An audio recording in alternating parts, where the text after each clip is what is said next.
Hello लोगोफोर नोंथांमोनखौ गासैखौबो बरायनानै लाग्रोनाय जाबाय आंनि चेनेलाव। दायो मोनाबिलिनि बयनिसिमबो गाहाम हामलायथिखौ बावहरनाय जाबाय। लोगोफोर माइ आबाद फोथारथिं एसे बार जानो फैदों आङो।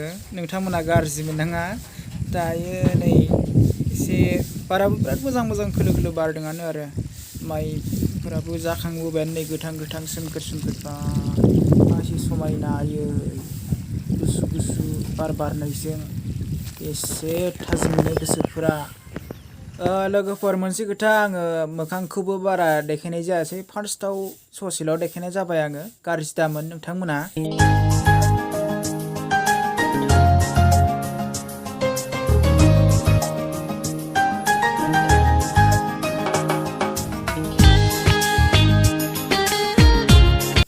लोगोफोर नोंसिनिथिंजाय माइ गायखांदोंना गायखाङाखै? बर्थमान दायो जों गामिथिंजाय बा जोंनि जायगाथिं गायखांबायानो मानसिफोरा। एसे दंबावो सोरबा। नोंसिनिथिंजाय गायखांदोंना गायखाङाखै? कमेन्टआव खिथाहरदो एसे।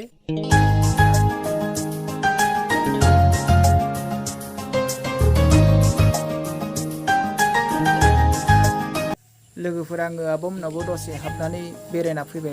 आं बेयाव भिडिअखौ लानाय जायासै, नोंथांमोना गाज्रि मोननाङा। लोगोफोर बै नुहुरनाय गामियानो जोंनि गामि।